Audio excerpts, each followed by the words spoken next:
afternoon, everyone. Today is Tuesday of the 17th week in Ordinary Time. A different view from our parish office kitchen, right? I'm on this side of the fence, so to speak. Anyway, it's so nice to see you, and it's so nice to be with you in the kitchen here at the Parish Office Center. We talked about a heavy topic yesterday, right? About all of our responsibility, and that was really the crux of the reflection yesterday. The entire parish, priest, deacon, staff, parishioners, are all of us together promoting the faith. And also, how does the parish continue? Or how does the Catholic school continue? It's where the people are, where they're gravitating. Are they worshiping Sunday after Sunday? And if you have a Catholic school, some parishes don't. Remember, I told you there's about 214 parishes in the Archdiocese, about 102 have schools. So not every parish has a school. But if you do have a school, are people sending their kids to this Catholic school? And how's that enrollment? Because if it dips, it becomes more difficult to have a Catholic school. So my mom and dad had 3 kids. I'm the baby of the 3, and my brother and my sister went to, back then they called it CCD. So my brother and my sister went to CCD. Yours truly went to Catholic school. So in a family of 3, that may happen. So no one's saying okay, why did you choose this or that? It's a matter of how is the faith being promoted? In other words, the Bellopedes belong to Our Lady of Loretto Parish in Southwest Philadelphia. We belong to that parish. And that parish was the heart of our community. I mean, it was not just like a church to go to. It was the heart of the community. We loved it. We loved it. So I went to Catholic school, but my brother and my sister didn't. That's fine. They went to CCD. But the point is, our Catholic faith was very important to us. And how about to people who, because of whatever educational needs they have for their children, maybe choose another educational avenue? That's fine. But everybody has to understand that and understand the ebb and flow of how that all works. But the most important part of all of this is the parish church. It's the parish church. That's where we're fed with the Word, with the Eucharist, with the sacraments. That's where the heartbeat of the parish is.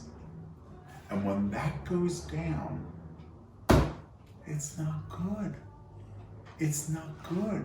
Remember we talked yesterday about if a pastor has to reduce the mass schedule. And don't worry, I told you yesterday, just because I'm talking about this doesn't mean I'm oh my gosh, what's Father going to do? No, we're just talking.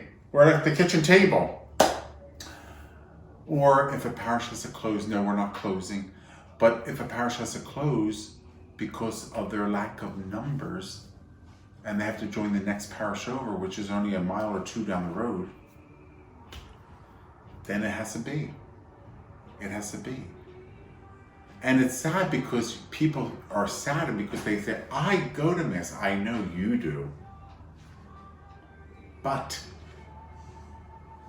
your neighbors don't. And their neighbors don't. And maybe the next person does, but then their neighbors don't.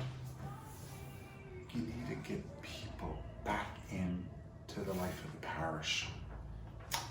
So, just as a continuation on that, I think we have to promote the faith. And I'm not just saying that as a nicety. I think we actually have to talk to people at the next dinner and say, you go to Mass? Do you want to come with me?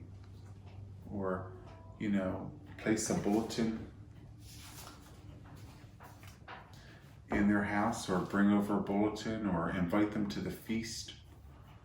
We're having a feast in September. Invite them there. Or, the Archbishop lifted up the dispensation. Now, not only him, of course, but he's the Metropolitan Archbishop. But there's all the bishops of Pennsylvania, in union with Archbishop Perez, said August 15th, the dispensation is lifted. Everybody needs to come back to Mass again, unless you're sick in body, mind, or spirit. And then, ipso facto, you already have a dispensation. There's already a dispensation. We all know that, don't we? Of course we do. But we need to call people back. Now, I'm not talking about just during the pandemic. I'm talking, how about all the people before the pandemic that weren't even going to church? Oh, wow. All those people that belong to parishes, but that don't go to Mass. It really hurts. It really hurts the vitality of a parish. I think we need to work on it as a group. Parishioners. Parishioners ministering to parishioners. How do you like that? Parishioners ministering to parishioners. Talk about it, please. Please talk about all of these things, because I think it's really needed, and I think it will be very helpful in the long run. Pray about it. Offer your Mass and your communion up for this intention. Nothing compares like being in person for Mass, nothing. And even though we're going to have our church hardwired and we're going to have a couple cameras in there, and like I said to you before, it's not to keep people away and make it comfortable to stay at home. No. It's about making sure that our church and our parish is capable of bringing some of these beautiful gifts to the homes of people that cannot come in person. Not will not, but cannot. There's a difference, I think. There's a difference. It's not like I will not go. I will just watch it on internet. No, I cannot go. I'm incapable of getting out of the house because of my illness, because of my age, because of my problem, or because of my distance. I want to see my granddaughter married, but I'm in a nursing home. But because your parish has capability for the internet, I could see my granddaughter get married in my room at the nursing home. My neighbor died and I can't see the funeral Mass. I can't go. It's not that I don't want to, I just can't. Thank God your parish has it available. That my neighbor for 40 years, I could finally see his funeral Mass because of the capability that you have. See, there's a difference in, like, when people say, well, why are you doing like internet for the church and for Masses? Don't you think that's going to keep people away? Well, that's a decision they have to make. We're doing it because of the other things that I've just mentioned. And you know what? People in the nursing home, I mean, they could plug into EWTN and other networks that have Mass, but they want to go to their own parish. They want to see their own priest. They want to hear his homily. They want to see their granddaughter serve Mass. It's relationships, it's personal, it's identifying. And a lot of people like that. So that's why. We just need a couple more pennies to start that process. Hopefully we'll get the hardwired phase 1 put in. We're so grateful for several families who have made tremendous donations. I mean, tremendous donations toward the fund for the internet and the command center. Thank you very much. And thank you for those who have donated toward the HVAC for the chapel. Unbelievable sacrifices that people make. Unbelievable. Thank you very, very much for everything you do to this community and for this community. It's unbelievable. I'm very humbled. I'm very humbled by your generosity. So thank you. And I know you do it for the Lord, That's why I'm not mentioning anybody's name, and God forbid you don't want me to anyway, but I just think it's beautiful, and I'm so grateful to God. Well, anyway, I hope you're doing well. Hope you're doing well today. Today is Tuesday. Now, I have not forgot about the Bread of Life Discourse. You know, John chapter 6. So you're familiar with John chapter 6, right? The Bread of Life Discourse. So Sunday was the beginning. For the next 4 Sundays, we'll be hearing the 6th chapter of St. John's Gospel.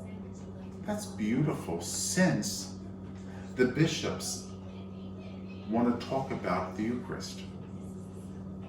Want to talk about the Eucharist.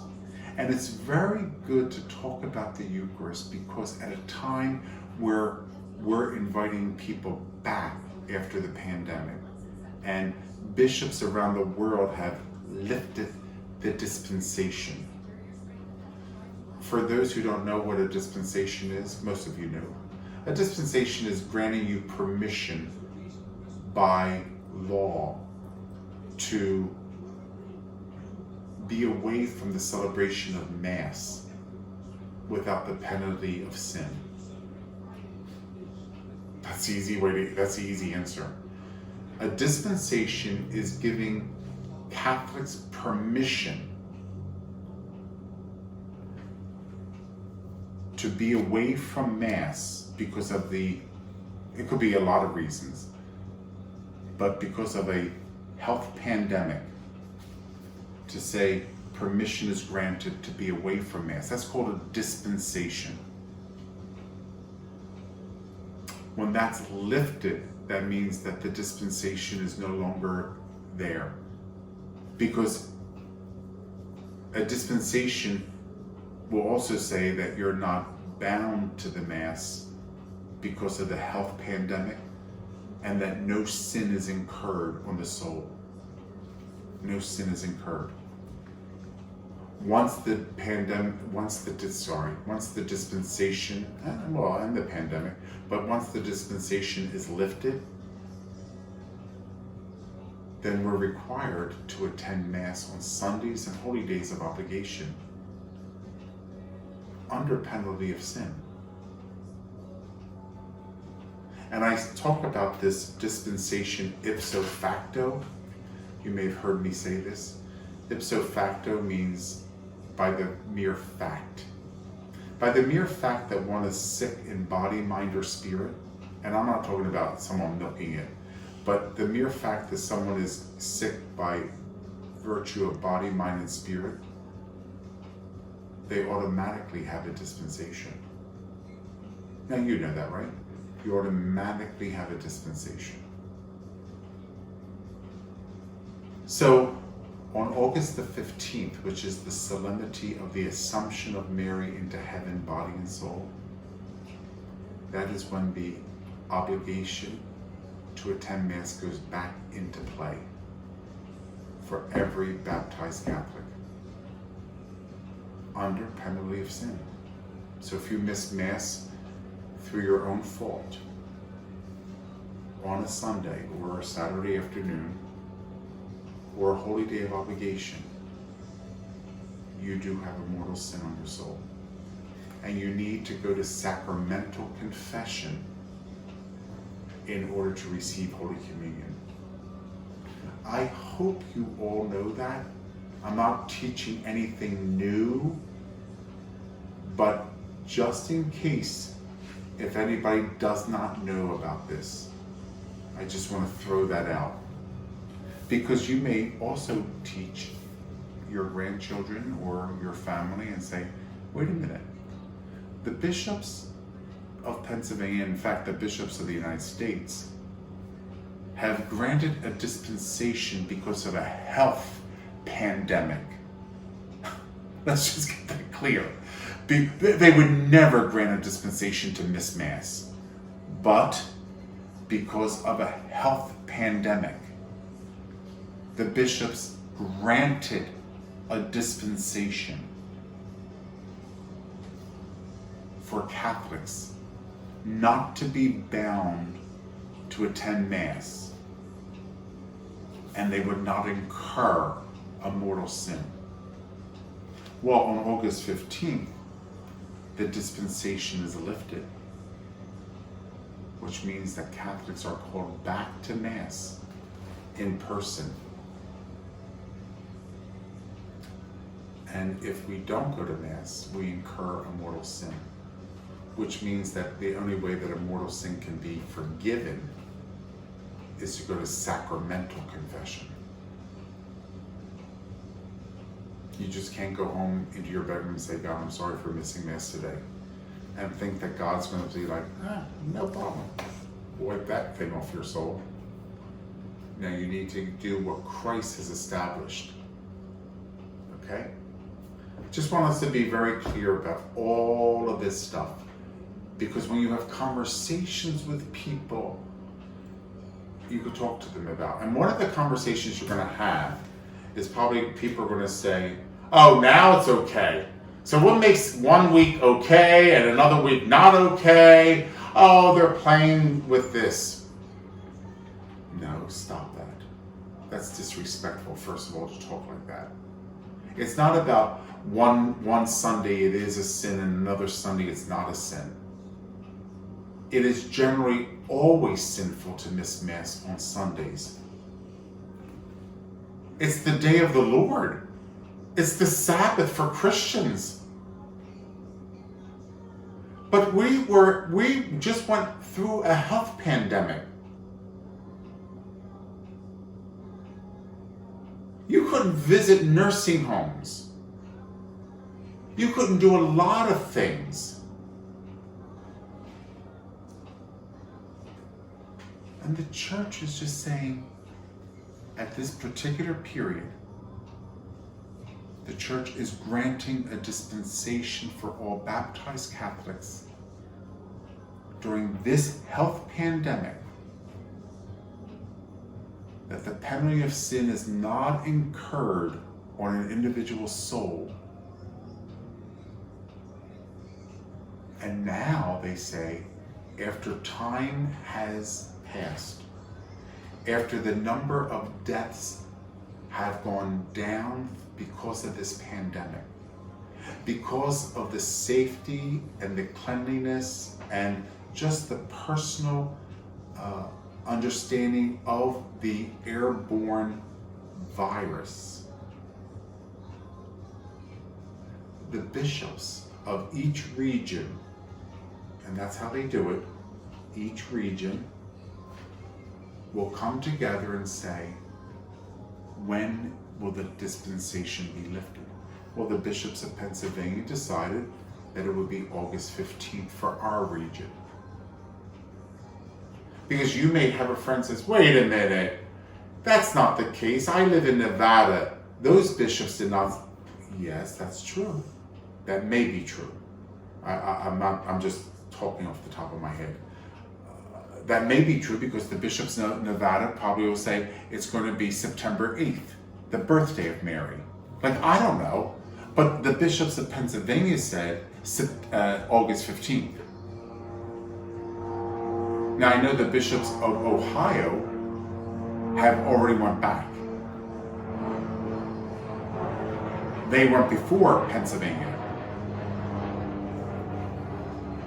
So, yes, it's by region in the U.S. for in-person celebration of Mass. So if you are in a conversation with people and they start, wait a minute, you know, one week it's a sin, another week it's not a sin, don't just go like this. Have an answer ready, please. Have an answer ready. Don't just deal with that as if, like, you know, oh yeah, it's just 1 week. It's just, no. Generally, it's always sinful, but we were in the middle of a health pandemic. Come on. It was the responsible thing to do. Could you imagine if we didn't? Could you imagine if the bishops pastorally did not do anything? Oh, then you would hear more than, oh my gosh, I can't believe it. All So I just want to throw that out to you. Can I take a little drink of this? I like A&W root beer. It's that sugar-free. It's very nice. I like that taste. Very nice. I got my water in, don't worry.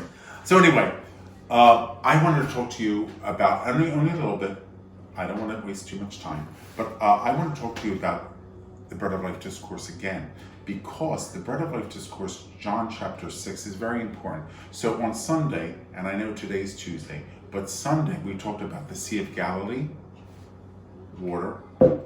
We talked about what water means biblically, how it meant in the Old Testament, what it means in the New Testament, what do we understand with baptism, how do we understand baptism, how do we understand it as a Passover, passing over from death into life. Beautiful. We talked about how they saw the signs that Jesus was performing. Sign, the word sign is very important, because when we talk about the sacraments, what do we call them? Sacramental signs. They are an outward sign instituted by Christ to give grace. The miracles were like sacraments to them. They were, of course, they were vehicles of grace for these people. And aren't the sacraments that we receive vehicles of grace for us? Absolutely. Absolutely.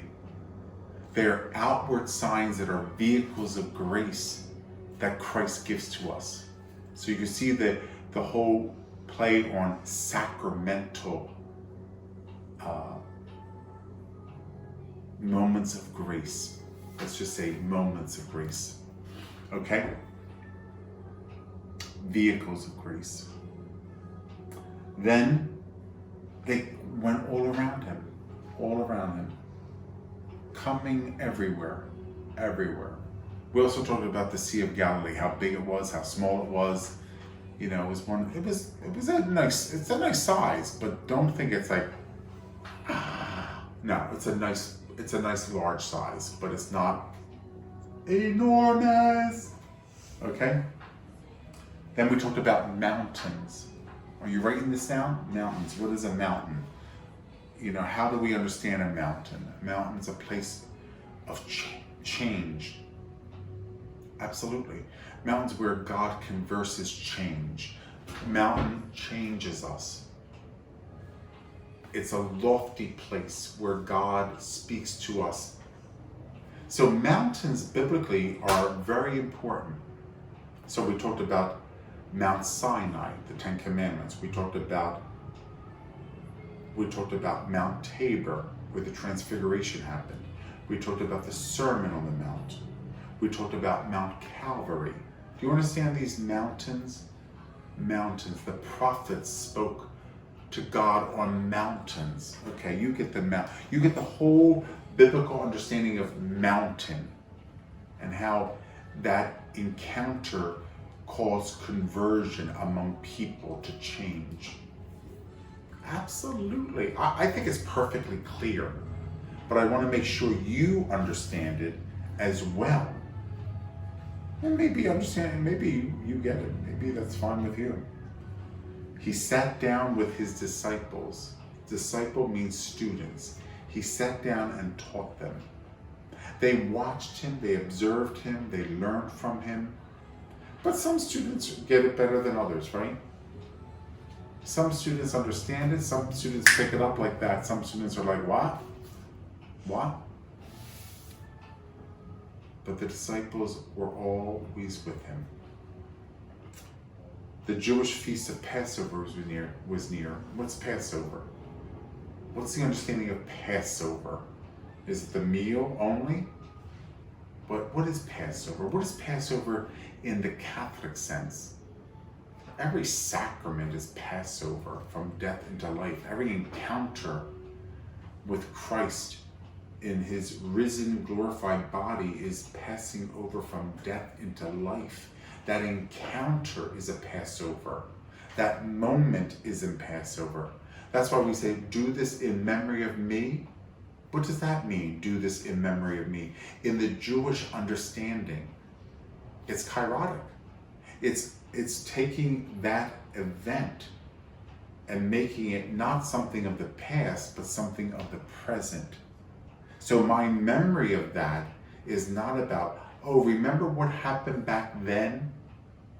It's no, what is happening now?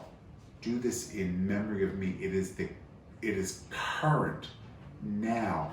Christ speaking, transforming, liberating me now through sacramental signs.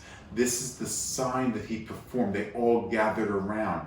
It changed their body and soul. Okay, just want you to understand. Are you with me? Do you understand this? Okay. Okay. When Jesus raised his eyes and saw that a large crowd was coming to him, he said to Philip, "Where can we buy enough food for them to eat?" He said this to test him. How strong is your faith? Because I think when people see the sacraments, they don't realize a miracle is happening. A miracle is happening within the sacrament. So, do you understand a sacrament is to be the encounter of Christ? Here's a good question.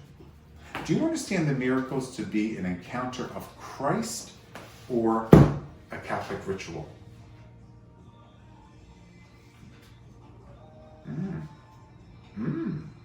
Interesting. Please say an encounter with Christ. The reason why it's a Catholic ritual is because of the encounter with Christ. But the encounter with Christ is first and foremost. That's the crux of the matter. But if you only see it as a Catholic ritual to hop through, like we get baptized, we make our first communion, we get confirmation. There's no miracle that's going to happen. It's going to fall right down. Do sacraments always give grace? Yes, if we receive them with the right disposition. But if we don't,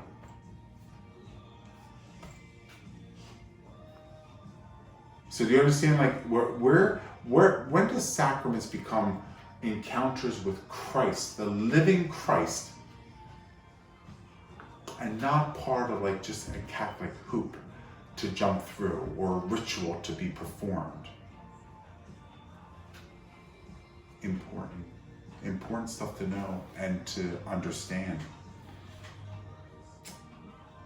He said this to test him because he himself, that is Jesus, knew what he was going to do. Philip answered him, 200 days' wages worth of food would not be enough for each of them to have a little. Wow. Could you imagine how many people are coming? That's a lot of people. Well, we're going to continue this on tomorrow, okay? Or no, tomorrow's Wednesday. Tomorrow is Wednesday. That means it's Deacon Day. Deacon Day is Wednesday. So Deacon Don and Linda Nichols always have Wednesday. So they'll be seeing you tomorrow. And it's always nice to have them on the YouTube because it's nice where they bring us. You know, sometimes they're on vacation or sometimes they're on retreat. And it's nice to like see what they are showing us. So Deacon Don and Linda, thank you very much. And I can't wait to view tomorrow with our parishioners and friends to see what you will bring us. So everybody, I'll see you on Thursday. Have a nice day.